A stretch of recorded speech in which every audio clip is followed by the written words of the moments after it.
আচ্ছা, তো মোটামুটি বুঝতে পেরেছেন নিয়তের নিয়তটা ইমাম আবু হানিফা রহমতুল্লাহ নিকট নিয়ত দ্বারা উদ্দেশ্য মানে যেগুলা মাকসুদ বিজাত, ঠিক আছে, মাকসুদা যে সকল আমল ওগুলোর দ্বারা ওগুলোতে নিয়তটা উদ্দেশ্য।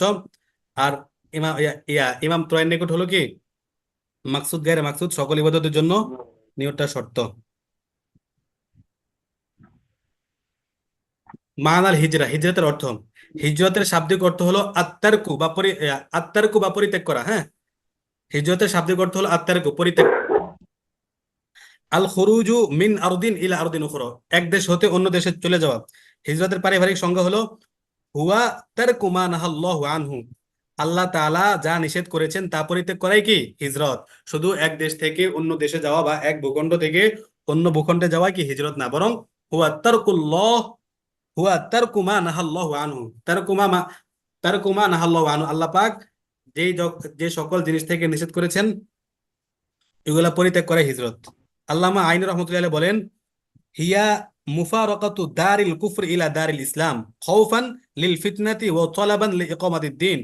হিয়া মুফারাকাতু, আচ্ছা, দারুল কুফর থেকে, ঠিক আছে, দারুল কুফর মানে অমুসলিম রাষ্ট্র থেকে ইসলামের দারুল ইসলামে চলে যাওয়াকে কি বলে হিজরত বলে। কেন? খাউফান লিল ফিতনাতি, ফিতনা হওয়ার ভয়ে, ওয়া তালাবান লিইকামাতিদ দ্বীন, এবং ইকামতের দিন প্রতিষ্ঠা করার জন্য বা দিনকে প্রতিষ্ঠা করার উদ্দেশ্যে, বিপর্যয়ের ভয়ে এবং দিন প্রতিষ্ঠার লক্ষ্যে কুফরি রাষ্ট্র ছেড়ে ইসলামী রাষ্ট্রে চলে যাওয়াকে কি বলে হিজরত বলে। আচ্ছা, এরকম আরো অনেক অর্থ আছে।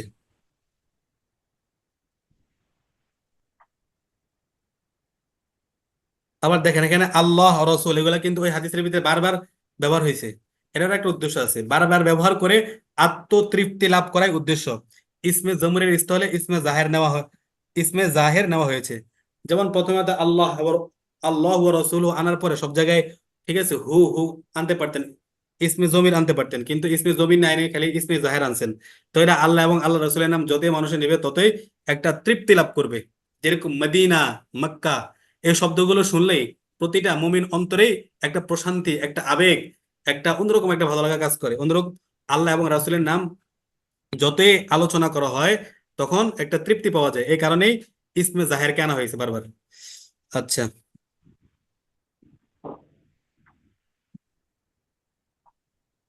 আল্লাহ ও রাসূল সাল্লাল্লাহু আলাইহি সাল্লামের নামের প্রতি সম্মান প্রদর্শনের লক্ষ্যেই ইসমে জমিরের স্থলে ইসমে জাহের ব্যবহার করা হয়েছে। দেখেন, আল মারআতুল্লাতি উশিরাত বিকাউলিহি ইলা ইম ইলা ইমরাআতিন ইয়াতাজাওয়াজুহা, অর্থাৎ ইলা ইমরাআতিন ইয়াতাজাওয়াজুহা দ্বারা যে মহিলার দিকে ইঙ্গিত করা হয়েছে মহানবী সাল্লাল্লাহু আলাইহি সাল্লামের উল্লেখিত হাদিসে, আও ইলা ইমরাআতিন ইয়াতাজাওয়াজুহা এর মধ্যস্থিত ইমরাআতুন হলো উম্মে কায়েস, সে মহিলার নাম হলো উম্মে কায়েস। হ্যাঁ, আও ইলা ইমরাআতিন ইয়াতাজাওয়াজুহা দ্বারা যে ইমরাআতুনের দিকে উদ্দেশ্য করা হয়েছে বা ইশারা করা হয়েছে ওনার নাম কি উম্মে কায়েস। সে একজন সাহাবীকে হিজরতের শর্তে বিয়ে করতে রাজি হয়। ওই সাহাবী কই যে সাহাবীটা আছে, হ্যাঁ, তাকে মানে একটা ইয়া দিছিল যে আপনি যদি হিজরত করে আসেন তাহলে আমি তোমাকে কি করব, আমি আপনাকে বিবাহ করবো, অর্থাৎ হিজরতের শর্ত দিয়ে বিবাহ করার জন্য তিনি রাজি হয়েছিলেন।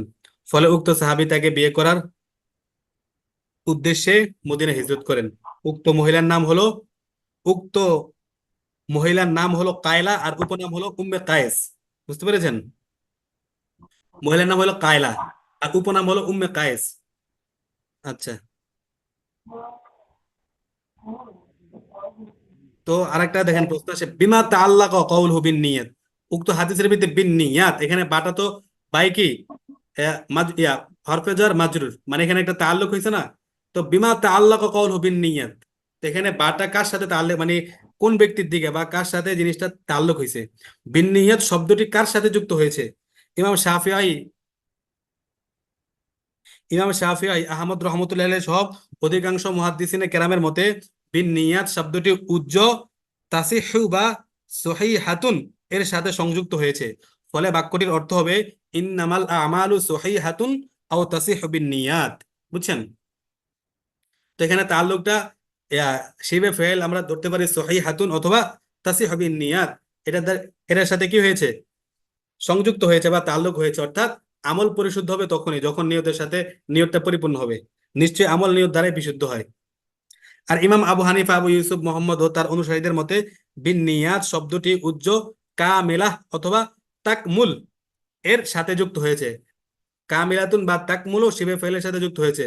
তখন মূল বাক্যটির অর্থ হবে ইন্নামাল আমালু কামিলাতুন আও তাকমুলু বিন নিয়াত, অর্থাৎ নিশ্চয় আমল নিয়ত দ্বারা পরিপূর্ণ হয়, তবে মুআতাবার বা তুআতাবারু উজ্জ মেনে নেওয়াই উত্তম, মানে নিয়তের দ্বারাই গ্রহণযোগ্যতা পায় এটা। তখন পূর্ণ বাক্যের অর্থ হবে ইন্নামাল আমালু মুআতাবারুন আও তুআতাবারু বিন-নিয়াত, নিশ্চয় আমল নিয়ত দ্বারাই ধর্তব্য হবে, তথা ইবাদত যদি মাকসুদা হয় তবে নিয়ত দ্বারা তার বিশুদ্ধতা ধর্তব্য হবে, আর যদি গায়রে মাকসুদা হয় তবে নিয়ত দ্বারা তার সওয়াব ধর্তব্য হবে। অর্থাৎ নিয়ত নিয়ত করলে আপনার ফায়দায় ফায়দা, যেগুলা গায়রে মাকসুদ এগুলোর ক্ষেত্রে নিয়ত না করলে সমস্যা নাই, কিন্তু নিয়ত করলে আপনি সওয়াব পাবেন।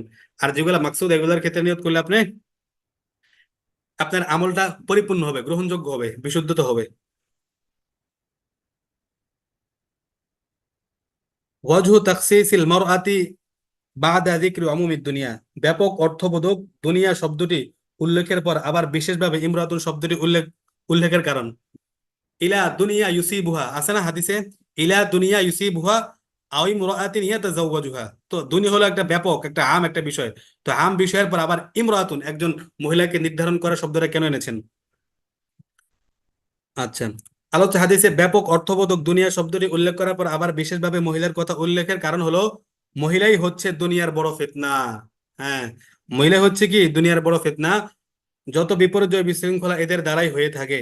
যেমন পবিত্র কোরআন এসেছে জুইয়িনা লিন্নাসি হুব্বুশ শাহাওয়াতি মিনান নিসা, জুইয়িনা লিন্নাসি মানুষের জন্য সাজানো হয়েছে, ডিজাইন করা হয়েছে হুব্বুশ শাহাওয়াতি মিনান নিসা মহিলাদের ভালোবাসাটাকে, বুঝছেন? ইয়া আদি ফিতনাতান মা তারাকতু, এবং কি আল্লাহ রাসূল সাল্লাল্লাহু আলাইহি সাল্লাম বলেছেন মা তারাকতু বাদি ফিতনাতান আযররু আলার রিজালি মিনান নিসা, আমি আমার পরে পুরুষের জন্য মহিলাদের থেকে ভয়ানক কোনো ফিতনা কি করিনি, ছেড়ে যায়নি, অর্থাৎ মহিলাদের ফিতনা হবে সবচেয়ে বড় ফিতনা। তো উক্ত হাদিসটি উম্মে কায়েস নামক মহিলাকে কেন্দ্র করে বর্ণিত হয়েছে বিধায় এখানে মহিলাকে বিশেষভাবে উল্লেখ করা হয়েছে। হালিল হিজরতু মাশরুআতুন ইলাল আবাদি আমলা, হিজরতের বিধান কি চিরদিনের জন্য নাকি সাময়িক? তো কি উত্তর, কিছু সংখ্যক ওলামায়ে কেরামের মতে মক্কা বিজয়ের পর হিজরতের আর আবশ্যকতা নেই, কেননা আল্লাহ রাসূল সাল্লাল্লাহু আলাইহি সাল্লাম ইরশাদ করেছেন লা হিজরতা বাদাল ফাতহি, এর একটা হাদিস, মক্কা বিজয়ের পর আর কোনো কি নেই, হিজরতের কোনো আবশ্যকতা নেই। তবে জমহুর ওলামায়ে কেরামের মতে হিজরতের বিধান চিরদিনের জন্য বহাল রয়েছে। তাদের দলিল হলো কওলহু তাআলা আলাম তাকুন আরদুল্লাহি ওয়াসিআতান ফাতুহাজিরু ফিহা, আলাম তাকুন আরদুল্লাহি ওয়াসিআতান ফাতুহাজিরু ফিহা, আল্লাহ রাসূল সাল্লাল্লাহু আলাইহি সাল্লামকে আল্লাহ তাআলা বলতেছেন আলাম তাকুন আরদুল্লাহি, লাম তাকুন আরদুল্লাহি, আল্লাহ পাকের জমিন কি নয় ওয়াসিআতান প্রশস্ত, ফাতুহাজিরু ফিহা, অতএব আপনি কি করেন, যেখানে মন চায় সেখানে হিজরত করেন। কওলুন নবী সাল্লাল্লাহু আলাইহি সাল্লাম লা তানকাতিউল হিজরাতু হাত্তা তানকাতিয়াত তাওবা, তাওবা বন্ধ হওয়ার আগ পর্যন্ত, তাওবার দরজা বন্ধ হওয়ার আগ পর্যন্ত হিজরত কি হবে না, বন্ধ হবে না। আমাদের সাথে কে আছেন, বাইজিদ ভাই, মিহাক, হ্যালো?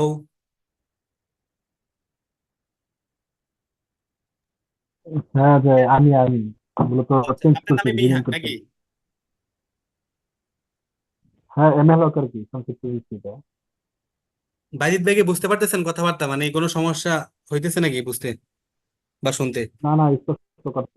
আচ্ছা, আপনি না বুঝলে প্রশ্ন করবেন বা বলবেন, হ্যাঁ, আমি আগে যাই। কারণ আচ্ছা আমি আচ্ছা ভাবছি এটা পড়াইয়া আরো একটু ইয়ে পড়বো, আমরা কিতাবুল বইটা পড়বো, এখন এটা হাদিসটা তো খুবই দীর্ঘ দেখতেছি, অনেক আলোচনা। আচ্ছা আচ্ছা, আমি শুনতেছি একটু। জি। না শুনতেছি, আলোচনা চলো চলো। আচ্ছা দেখেন, হযরত ওমর ইবনুল খাত্তাব রাদিয়াল্লাহু তাআলা সম্পর্কে গতকাল হালকা মানে কিঞ্চিত আলোচনা করেছিলাম, শুধু জানছিলাম ওনার থেকে হাদিস বর্ণিত হয়েছে কয়টা, 539টার মতো প্রায়, আরেক জায়গায় আছে 570 এরকম, ঠিক আছে? তো ওনার জন্ম হলো কোন জায়গায়, নাম তো উমর, উপনাম আবু হাফস, উপাধি ফারুক, পিতার নাম খাত্তাব, এই জন্য কি ওনার নাম উমর ইবনে খাত্তাব, মাতার নাম খাতনা মতান্তরে হানতামা বিনতে হাসিম ইবনে মুগিরা। খাতনা অথবা হানতামা, ওমর রাদিয়াল্লাহু তাআলা আনহুর হুম মায়ের নাম খাতনা অথবা কি হানতামা, আর পিতার নাম খাত্তাব। তো উনি বিখ্যাত কুরাইশ বংশের। হিজরতের 40 বছর পূর্বে আল্লাহ রসুল সাল্লাল্লাহু আলাইহি সাল্লামের জন্মের 13 বছর পর 583 খ্রিস্টাব্দে জন্মগ্রহণ করেন, অর্থাৎ আল্লাহ রসুলের 13 বছর পরে উনি জন্মগ্রহণ করেন। বিখ্যাত কুরাইশ বংশ ওনার জন্ম। নবুয়তের পঞ্চম অথবা ষষ্ঠ বছরে কি করেন, ইসলাম ধর্ম গ্রহণ করেন। আর ওনার খেলাফত পান হিজরি 13 সালে। ঠিক আছে, 13 সালে উনি হিজরি 13 সালে উনি খেলাফতের দায়িত্ব গ্রহণ করেন। হাদিসের খেদমতে তিনি সর্বমোট 539টি হাদিস বর্ণনা করেন। ইমাম বুখারী ও মুসলিম সম্মিলিতভাবে 10টি এবং ইমাম বুখারী এককভাবে 9টি, আর ইমাম মুসলিম 15টি হাদিস বর্ণনা করেছেন।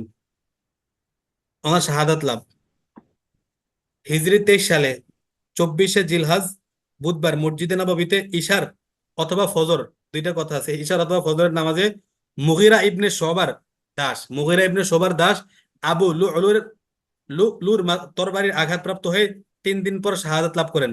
একজন লোক ছিল মুগিরা ইবনে শোবা, তার দাস নাম আবু লুলু, তার তরবারির আঘাতে তিনি শহীদ হন হিজরি 23 সালে। আচ্ছা, দাফন ও জানাজা। হযরত সুহাইব রাদিয়াল্লাহু তাআলা আনহু তার জানাজার নামাজ পড়ান, আর হযরত আয়েশা রাদিয়াল্লাহু তাআলা আনহা এর অনুমতি ক্রমে হযরত সিদ্দিক আকবর রাদিয়াল্লাহু তাআলা আনহু এর বাম পাশে তাকে সমাহিত করা হয়। আল মাসাইলুল ফিকহিয়াতুল্লাতী তাতাআল্লাকু বিন নিয়াত, নিয়ত সংক্রান্ত ফিকহি মাসালা সমূহ। আল মাসাইলুল ফিকহিয়াতুল্লাতী তাতাআল্লাকু বিন নিয়াত, নিয়ত সম্পর্কিত ফিকহি মাসালা সমূহ। নাম্বার 1, নিয়ত অন্তরের সাথে সম্পর্কিত, কাজেই কোনো ইবাদতের সময় শুধু মুখে মুখে উচ্চারণ করলে চলবে না, বরং অন্তরে সংকল্প করে মুখে উচ্চারণ না করলেও চলে। আচ্ছা, মুখে উচ্চারণের অতিরিক্ত কোনো সওয়াব নেই, মূলত মনটাই কি মেইন। নাম্বার 2, যদি কোনো ব্যক্তি জোহরের নামাজ আদায় করার সময় অন্তরে জোহর নামাজ আদায়ের সংকল্প করে আর অন্য নামাজের কথা উচ্চারণ করে, তবে তার নামাজ জোহর হিসেবেই আদায় হবে। মনে মনে আছে কি জোহরের নামাজ, কিন্তু মুখে উচ্চারণ করছে আসরের নামাজ, তখন তার জোহরের নামাজটা আদায় হবে। নাম্বার 3, কোনো কাজে একাধিক নিয়ত বা উদ্দেশ্য থাকতে পারে, যেমন কোনো নিকটতম দরিদ্র আত্মীয়কে দান সৎকা করা, এরূপ দানের 2টি উদ্দেশ্য হতে পারে। বুঝছেন, কোনো কাজে একাধিক নিয়ত বা উদ্দেশ্য থাকতে পারে, যেমন কোনো নিকটতম আত্মীয়কে দান সৎকা করা, তো এরূপ দানের 2টা উদ্দেশ্য হতে পারে। নাম্বার 1, প্রথমত দরিদ্র আত্মীয়র অভাব বিমোচন, দরিদ্র আত্মীয়র অভাবটাকে দূর করা। নাম্বার 2, আত্মীয়তা রক্ষা, এতে কোনরূপ ক্ষতি নেই বরং সওয়াবই হবে। নাম্বার 4, সৎ নিয়তে যে কোনো বৈধ কাজ করা হলে আল্লাহ তার প্রতিদান প্রদান করবেন। সৎ নিয়তে যে কোনো বৈধ কাজ করলে আল্লাহ পাক তার প্রতিদান দিবেন। আচ্ছা, এই হাদিসের মোটামুটি আলোচনা শেষ করলাম, শাব্দিক বিশ্লেষণ এবং কি ব্যাখ্যা, বিভিন্ন শব্দের কোট করে করে মোটামুটি ব্যাখ্যা করলাম। এখন আমরা হেদায়া কিতাবে যাই, না হেদায়া,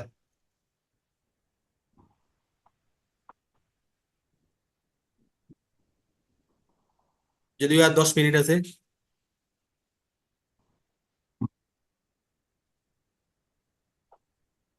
গত সপ্তাহে আমরা কতটুকু পড়েছিলাম? কিন্তু গত সপ্তাহে তো আমি সম্ভবত ক্লাসে সম্ভবত থাকতে পারিনি।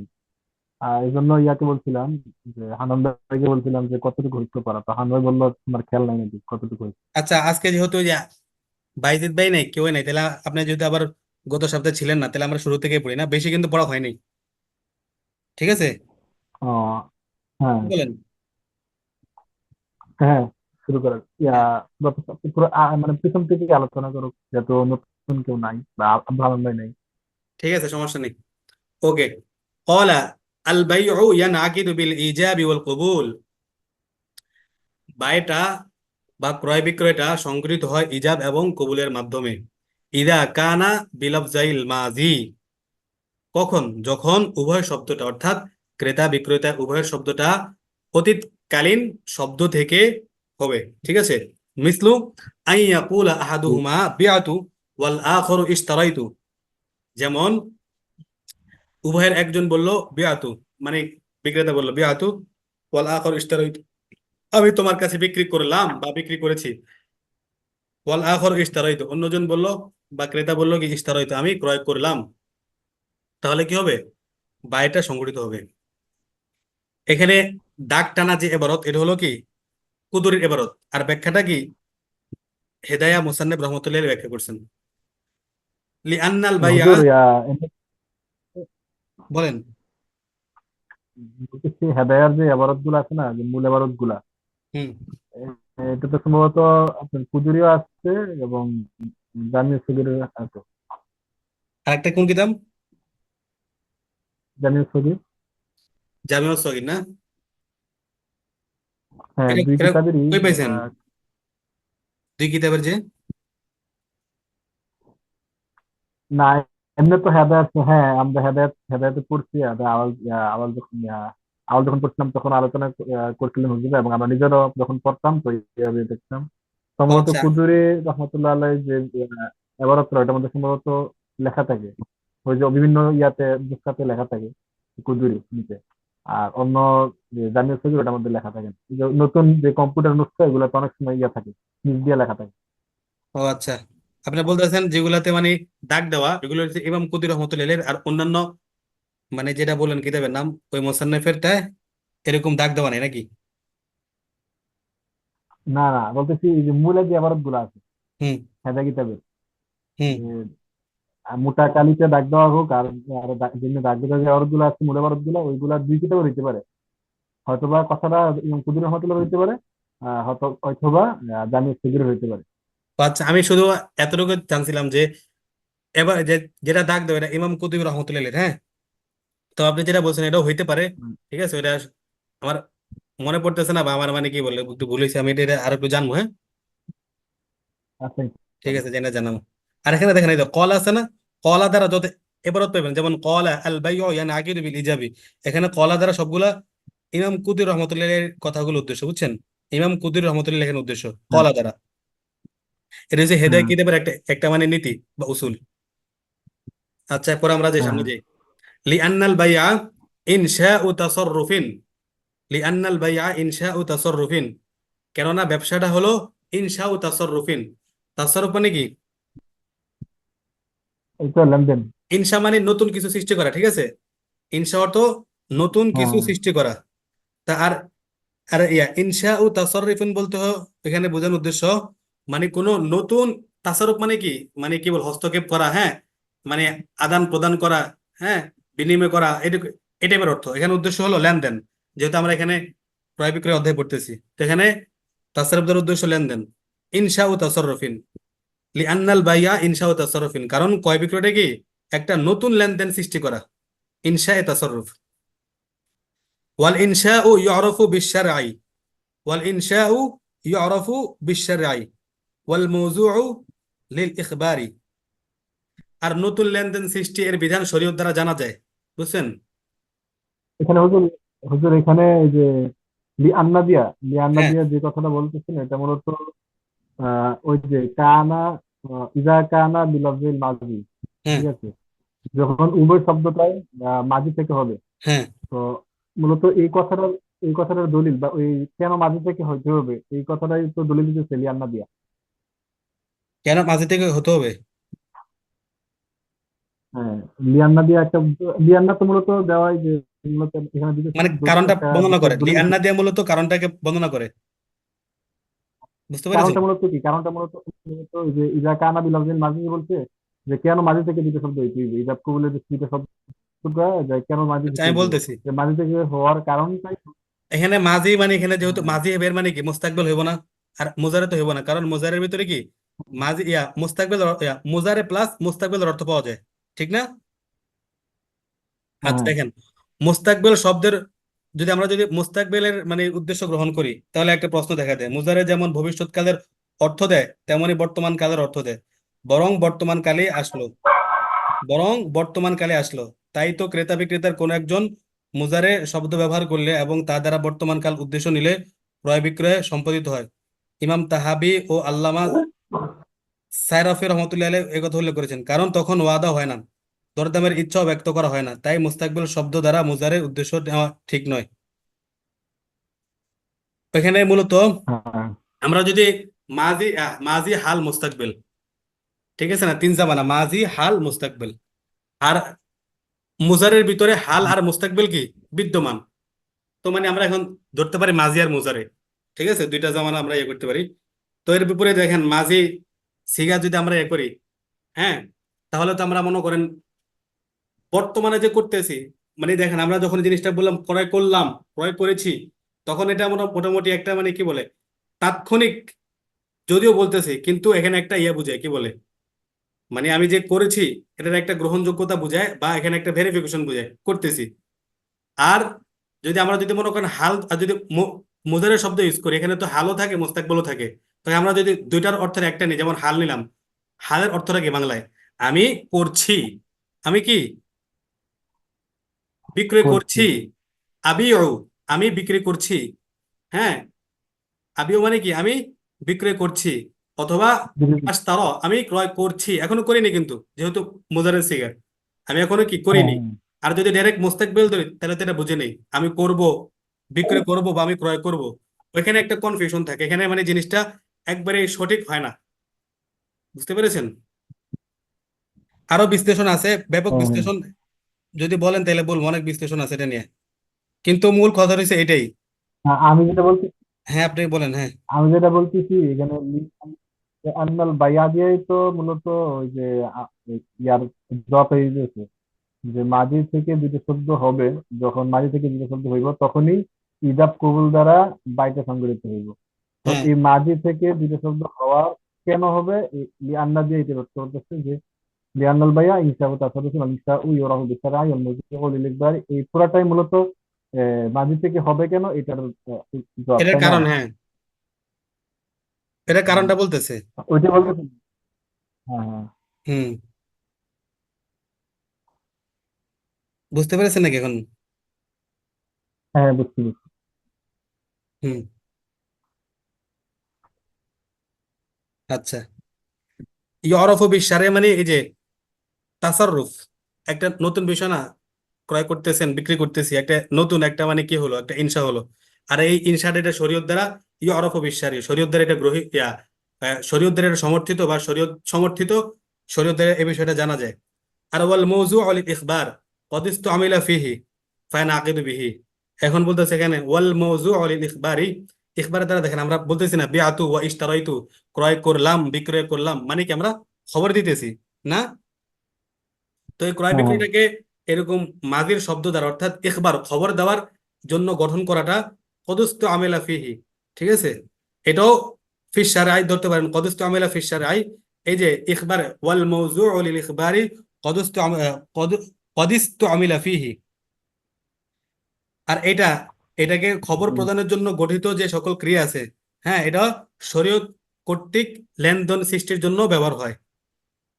বিআতু ওয়া ইশতারাইতু মানে কি ক্রয় করলাম বা বিক্রয় করলাম, আমি তাকে খবর দিলাম, এই যে এই খবর দেওয়াটা এটা ক্রয় বিক্রয়ের জন্য কি গঠন করা হয়েছে শরীয়তের দৃষ্টিকোণ থেকে। খবর প্রদানের জন্য যে সকল ফেল আছে কখনো কখনো এগুলো শরীয়ত কর্তৃক নতুন লেনদেন অর্থাৎ ইনসা ও তাসারুফিনের জন্য কি হয়, ব্যবহৃত হয়। এটা আরেকটা কারণ বললো। আচ্ছা, তো ফায়ান আকিদু বিহি, অতএব এর দ্বারা, অর্থাৎ কার দ্বারা, এই খবর, খবর জ্ঞাপক শব্দ দ্বারা, ইখবার জ্ঞাপক শব্দ দ্বারা কি হয়ে যাবে, ব্যবসাটা পরিপূর্ণ হয়ে যাবে। লা ইয়ানাকিদু বিলফজাইনি আহাদুহুমা লফজুল মুস্তাকবিলি বিখিলাফিন নিকাহি ওয়া কদ মাররাল ফারুকু হুনাকা। আচ্ছা, পরে বলতেছেন এর বিপরীতে যদি একটা শব্দ হয়, লা ইয়ানাকিদু বিলফজাইনি আহাদুহুমা লফজুল মুস্তাকবিলি, একটা যদি হয় মুস্তাকবিল আর একটা হয় মাজির, তাহলে কি হবে না, ক্রয় বিক্রয় সংঘটিত হবে না। বিখিলাফিন নিকাহি, বিবাহের বিষয়টি এর বিপরীত। ওয়া কদ মাররাল ফারুকু হুনাকা, এর আর এটা আলোচনার, ওয়া কদ মাররাল ফারুকু হুনাকা এটার পার্থক্যটা পিছনে চলে গেছে। উম, আচ্ছা। ইয়া, পার্থক্যটা বলতে এই যে নেকার মধ্যে আর এই যে বাইয়ের মধ্যে, মানে নেকাটা সংগঠিত, বাইটা সংগঠিত হবে শুধুমাত্র লফজে মাঝি দ্বারা, আর নেকাটা লফজে মুস্তাকবিল দ্বারা এবং লফজে মাঝি উভয় দ্বারা হইতে পারে। বুঝছেন বিষয়টা কি? হ্যাঁ, বিবাহের বিষয়টা বুঝছেন? অকপলে মানে পার্থক্যটা, হুম। এখানে তো বললে কিছু অকদে মার্রাল ফারকু হুনাকা, এটা তো হলো তো কিতা হাদিয়া হাদিয়া সারির মধ্যে, কিতাবুন নেকার মধ্যে এটা তো গেছে পার্থক্যটা। বাকি এখানে হাসির মধ্যে কোনো পার্থক্য দিছি কিনা? আচ্ছা, এখানে সহজ বিষয় আসলে, বুঝছেন? যেমন আপনি দেখেন, জাউইজনি, কোন কোন ব্যক্তি যদি বলে হুম। জাউইজনি, জাউইজনি মানে কি, আমাকে বিবাহ করো। জাউইজনি এটা কিসের সিগা? আমরের সিগা না? আর আমরের সিগা বানানো হয় কোন জায়গা আমার থেকে? ঠিক আমার। মুজারে থেকে, ঠিক আছে? আমাকে হুম। বিবাহ করো, হ্যাঁ। এখানে কিন্তু ডাইরেক্ট বলে নাই যে মুস্তাকবেলের কথা, কিন্তু বলে নাই, বলছে বিলফজাইনি আহাদু হুমা। এখানে কি লিখছে? মুস্তাকবেল লিখছে। লফজুল মুস্তাকবির, হ্যাঁ, হ্যাঁ। ঠিক আছে, যাক, সমস্যা নেই, একই। তখন কেউ যদি বলে জাউইজনি অর্থ কি, আমাকে বিবাহ করো, তো এই শব্দ দ্বারা সে বিবাহের উকিল বানাইলো, বুঝছেন? জাউইজনি শব্দ বলে বিবাহের উকিল হ্যাঁ। বানানো হলো। আর এর বিপরীতে বিয়ানি, আমার কাছে বিক্রি করে বলে বিক্রয়ের উকিল বানানো হয়। মানে বিক্রির ক্ষেত্রে যদি বেনি বলে, বেনির ক্ষেত্রে বিক্রয়ের উকিল বানানো হয়। আর বিবাহের ক্ষেত্রে দেখেন, উকিল একাই ইজাব ও কবুল উভয়টা করতে পারে। যে ব্যক্তি উকিল সে একাই ইজাবও করতে পারে, আবার কবুলও করতে পারে। কিন্তু ক্রয় বিক্রয়ের ক্ষেত্রে তা পারে না, কারণ ক্রয় বিক্রয়ের মাধ্যমে যে অধিকার বা লেনদেনের সম্পর্ক হয় তা উকিলের সাথে হয়। যে ব্যক্তি এটা ক্রয় বিক্রয় করবে এটা তার সাথে হবে। ক্রেতা উকিল থেকে তার পণ্য উসুল করে এবং মূল্য উকিলকেই ক্রেতা উকিল থেকে তার পণ্য উসুল করে এবং মূল্য উকিলকে কি করে, পরিশোধ করে। বুঝতে পেরেছেন? কিন্তু বিবাহে এই সম্পর্ক হুম। হয় মুয়াক্কিল মুয়াক্কিলের সাথে। স্বামী স্ত্রী থেকে তার অধিকার দাবি করে এবং মোহরানা তাকেই পরিশোধ করে, উকিলকে নয়। বিবাহের বিষয়টা তো ভিন্ন। এখানে যেরকম ক্রয় বিক্রয়ের ক্ষেত্রে আমি যদি আপনাকে উকিল বানাই, আপনি ঠিক আছে আমার হইয়া ক্রয় করলেন ঠিকই, কিন্তু পরবর্তীতে আমার আমার কি করতে হবে? আমাকে আবার আপনাকে টাকা দিয়ে আপনার থেকে ওই জিনিসটা নিয়ে ওইটার মালিকানা আমার লাভ করতে হবে, ঠিক আছে? কিন্তু বিবাহের ক্ষেত্রে কি হয়? হুম। আমি যাকে উকিল বানাইলাম সে তো আর মহারানা নেয় না, না। মহারানা আমিই পাই, আমি শুধু তাকে একটা মাধ্যম বানাইলাম। তো এইটার বিষয়টা ভিন্ন এখানে। জাউইজনি বলে আমি তাকে উকিলও বানাইতে পারলাম, উকিল বানাইতে পারলাম, আর সেই উকিল আমার পক্ষ থেকে ইজাব কবুল সবকিছু করতে পারবে। এটা হচ্ছে একটা মানে সংক্ষিপ্ত একটা মনে করেন, মানে একটা এক্সপ্লেইন ব্যাখ্যা। আশা করি বুঝতে পেরেছেন না? হুম। হ্যাঁ, হ্যাঁ। যদি আরো বিস্তারিত শুনতে চান তাহলে ইনশাল্লাহ সামনে শোনাবো, কোনো সমস্যা নেই, কিন্তু আপনাদের সময় কিন্তু খুবই কম। আমি চাই আপনাদেরকে বিস্তারিত বলতে, যাতে কোনো প্রশ্নই না থাকে। আচ্ছা। হ্যাঁ, আসলে এরকম সময় লাগে সংক্ষিপ্ত হুম। করার। আর হেদায় কিতাব তো ভাই বুঝেন এগুলা, মানে কি বলে এগুলা, খুবই মানে অনেক দীর্ঘ আলোচনার ব্যাপার। হুম। আচ্ছা দেখেন, এতটুকু পর্যন্ত মোটামুটি একটা স্টেশন আসছে। আমরা আজকে এ পর্যন্ত থাকি না? 1 ঘন্টার প্লাস হয়ে গেছে। হ্যাঁ।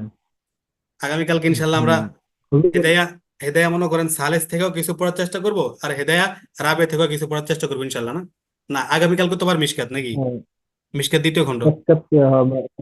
তাই না? তাহলে ঠিক আছে, মিশকাতে পড়বো, কারণ মিশকাত তো দেখানো শুরু হয়নি, দ্বিতীয় খণ্ডটা, কিতাবুন নিকাহ। হ্যাঁ, তেমন ঠিক একটা আছে শুরু ভাই। হয়নি। আসসালামু আলাইকুম রহমতুল্লাহ, সুবহানাকাল্লাহুম্মা ওয়া বিহামদিকা আশহাদু আল্লা ইলাহা ইল্লা আনতা আস্তাগফিরুকা ওয়া আতুবু ইলাইক।